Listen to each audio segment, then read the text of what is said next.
I happen to be a lover of archery.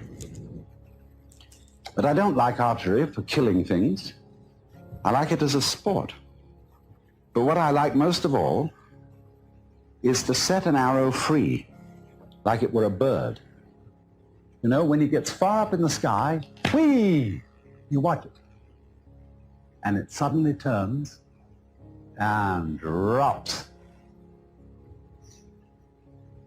What is it that fascinates us about that? Because it's not useful. It doesn't really achieve anything that we would call purposive work. It simply is what we call play. But in our culture, we make an extremely rigid division between work and play. You're supposed to work in order to earn enough money to give you sufficient leisure time for something entirely different called having fun or play. Imagine, too, if you were a bus driver. Bus driver is ordinarily considered an absolutely harassed person. He's got to watch out for all the laws, all the competing traffic, the cops, the people coming on board giving their fares, and he has to give them change. And if he has it in his head that this is work, it will be hell. But let's suppose he has a different thing in his head. Supposing he has the idea that moving this enormous conveyance through complicated traffic is a very, very subtle game. And he has the same feeling about it that you might have if you were playing the guitar or dancing.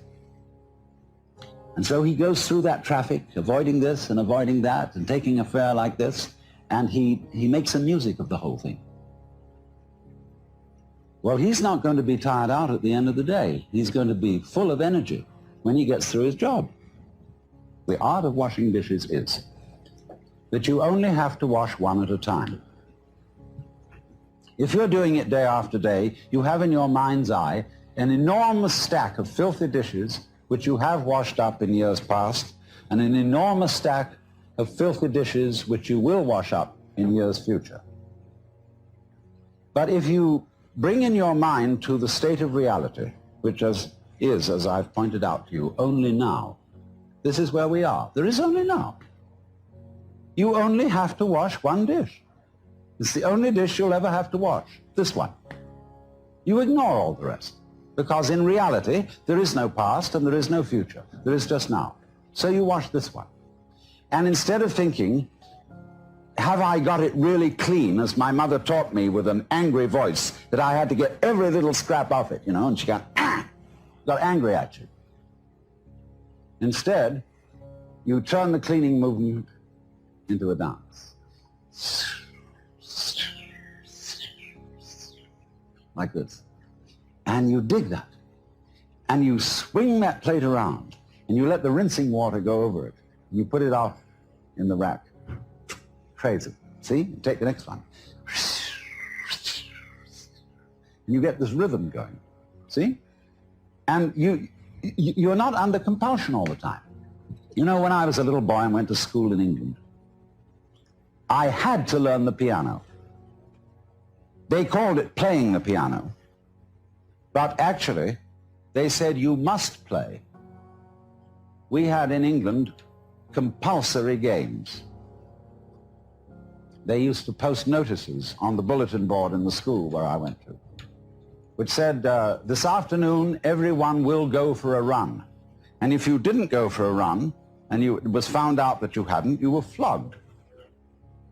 So everybody hated going for a run, because they were under compulsion to play. Everybody must play. It's like the whole game of life we're all involved in. It's only a game, but everybody has got to belong. So we went running. I remember one day I was out on a run, and I was trying to enjoy myself because I was running on the balls of my feet, dancing along. And a fellow came up behind me who was running on his heels. He was jogging. And he was going clump, clump, clump, clump, clump, clump, clump, clump. I said to him, what's the matter with you? You're running on your heels, and you're jarring your whole body all the way through. Okay, but he stuck to it, and he became the champion long-distance runner of the school. But he didn't enjoy it. It was work. And all he enjoyed was the suffering that he endured that made him feel that he had really contributed to the human race because he suffered so much. He identified his existence and his worth with his suffering. Now, really great runners dance when they run. They don't necessarily follow a straight course. They may weave. And in the same way, if you happen to witness in the year 1970 the World Cup Championship in soccer, you would have seen that the winning team from Brazil played soccer in a most extraordinary way. They played it like basketball. They played it dancing. The way we learned soccer in school when I was a boy was very, very formal and orderly, and we didn't really enjoy it. But these fellows were bouncing balls off their shoulders, off every muscle, and they had astonishing teamwork. But at the same time were dancing the game, and the sports writer in the London Times said that they danced their way to victory. So the point is, therefore, that you can do everything you have to do in this spirit. Don't make a distinction between work and play. Regard everything that you're doing as play, and don't imagine for 1 minute that you've got to be serious about it. Let's take, for example, the rest of the world, other than ourselves. Think for a moment, what are vegetables doing? Let's, for example, consider this. And what's it all about? I mean, it serves us, human beings, by being decorative, but what is it from its own point of view? See, because here is this stalk, and all these leaves come out, ka-ching, ka-ching, ka-ching, ka-ching, ka-ching, ka-ching, all the way to the stalk, then whoops, it goes into this. And then it goes into flowers in the end, you see, and they go kitty, kitty, kitty, kitty, kitty, kitty, kitty, kitty, all around. And I look at the thing, and it's like a symphony. It's just like Bach doing a fugue with all the different movements going. And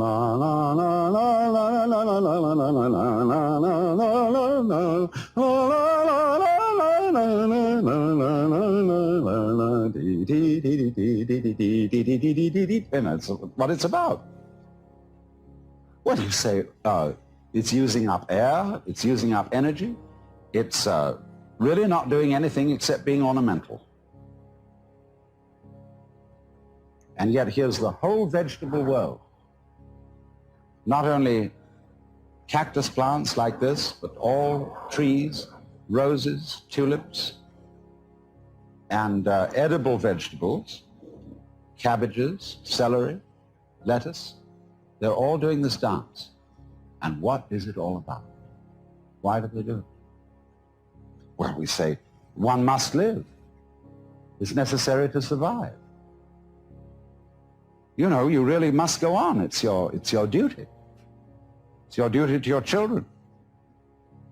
But you see, the thing I feel is if you bring up your children that way and tell them that they ought to be grateful to you because you're doing your duty towards them, they will learn to bring up their children in the same way, and everybody will be depressed.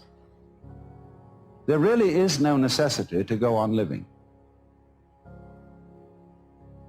We think, you know, it's part of our Western philosophy, that we think we have a drive to survive, that we must go on living. Because some big daddy said to us, you got to go on living, see?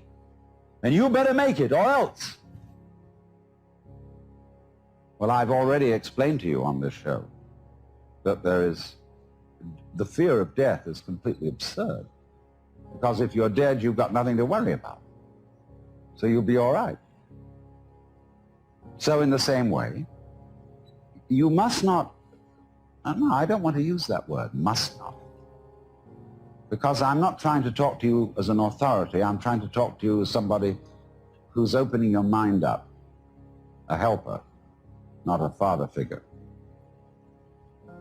This thing here, this plant, I'm quite sure it doesn't say to itself, you ought to go on living.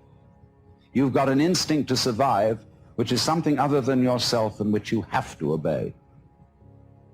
See, I don't think of my own instincts as drives, which is the proper psychological term for them nowadays.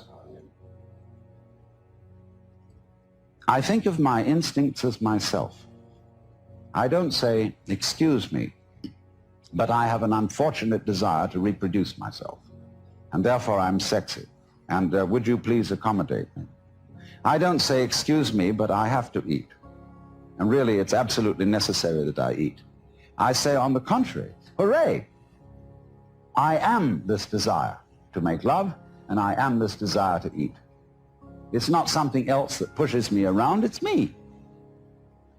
Well, all right, but it doesn't have to go on. I don't feel so compelled that if it were to stop, well, if it were to stop, if I were to be killed, that would be another scene. That would be a different form of the dance. If I'm in pain, people say, don't scream, don't cry, because screaming or crying is a perfectly natural reaction to pain. When a baby is first born, they cut the umbilical cord and somebody smacks it on the bottom, and the baby, yeah! See? That's the first thing in the world. There is in Zen Buddhism a koan, which says that when the Buddha was born, he suddenly stood up and announced, above the heavens and below the heavens, I alone am the world-honored one. Well, everybody would say that was an extremely proud thing to say. So they give this to students of Buddhism as a problem. How could it be that the Buddha, as a little baby, was so proud as to make this pompous statement when he was born? And if you understand the problem correctly, you answer, see? Because that is the perfectly natural response to the painful event of being born into this world. But thereafter, we always say, baby, don't you cry. Shut up. We don't like to hear babies cry. Shut up. And therefore, we stamp out in human beings their natural release from the problem of pain. If you're in pain, cry. And if you can't do that, then pain is your problem. But if you can cry, and if you can let go in that way, pain is no problem. And if you get the shudders at death, the idea of death, the idea of not being here anymore, just get those shudders and dig them. Because the shuddering, isn't it curious? We sometimes say, you remember that song that said, I am not shivering cause I'm cold. I am not shivering cause I'm cold. I am not shivering cause I'm cold. I am just shivering with delight. You know, we get the shivers of delight. So all these emotions that we have, the emotions of uptightness, dread, shivers, horrors, can be interpreted in other ways. But we interpret them in a negative way so long as we are under the sense that you absolutely must go on living. Now you see, living, like this plant, is something spontaneous. In Chinese, the word for nature is zhiran, which means that which happens of itself, not under any control of an outside boss. And they feel that all the world is happening so of itself. It's spontaneous. And so you stop this spontaneous flowering of nature cold if you tell it you must do it. It's like saying to someone, you must love me. Well, it's ridiculous. If I were to ask my wife, darling, do you really love me? And she says, I'm trying my best to do so. That's not the answer I want. I want her to say, I can't help loving you. I love you so much I could eat you. And that's what the plant feels in growing. It doesn't feel that it must grow. It's not under orders. It's not a military chain of command. It does this spontaneously. So that when you try to command the spontaneous process, you stop it. It's like saying to someone, now, be unself-conscious. You know, there's a belief in India that if you think of a monkey while you're taking medicine, the medicine won't work. So therefore, when you take your vitamins or next pills, try not to think of a monkey. See? And that will completely tie up the spontaneous process, and it won't work. So all the things that we say to our children, like, well, you must have a bowel movement every day after breakfast. Try, darling, to go to sleep. Stop pouting. Take that look off your face. Oh, you're blushing. Make you feel guilty about blushing. See? All those things are attempts to say this one thing. Darling, little child, you are required to do what will be acceptable only if you do it voluntarily. And everybody on this account is completely mixed up, because we are trying to force genuine behavior. We all admire artists when we say they're unself-conscious. They seem so natural. They seem to dance or paint or talk or play the piano so effortlessly. Of course, a lot of work has gone into it. But if you are a great artist, your so-called periods of practice, when you sit for hours and study your technique on the piano, you will not do that effectively unless it is a pleasure for you. You have to come to the point where going over it again and again is a dance. One of my friends is a great Hindu musician who has the most extraordinary technique in playing an instrument called the sarod. It's like an extremely sophisticated Hindu guitar. His name is Ali Akbar Khan, and he's generally acknowledged to be the leading master of Northern Indian music. He told me once that the comprehension of music is in understanding one note. The meaning of that is he can sit for hours and hours working on this, but there really is only one note at a time. And he gets into that note and listens. He really listens. Gets into the sound. And it simply doesn't matter that it takes a long time, that he'll have to do this for many hours, because he's completely absorbed in listening to the sound he is now making. He's going with that vibration, as when you might chant, you see, like they do in yoga. You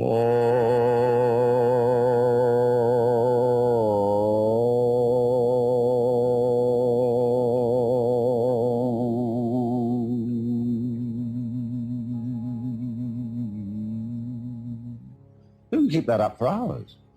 And what is it? See, this is the real secret of life. To be completely engaged with what you're doing in the here and now. And instead of calling it work, realize that this is play. In Hindu philosophy, the whole creation is regarded as the Vishnu Leela. That means the play of Vishnu. Leela means dance or play, and from it we get our word lilt. They also, in Hindu philosophy, call the world an illusion. And in Latin, the root of the word illusion is ludere, to play. Because all this going on, the swinging of the ball, the pattern in which the flower goes, is just to swing. And if you take it seriously and say, are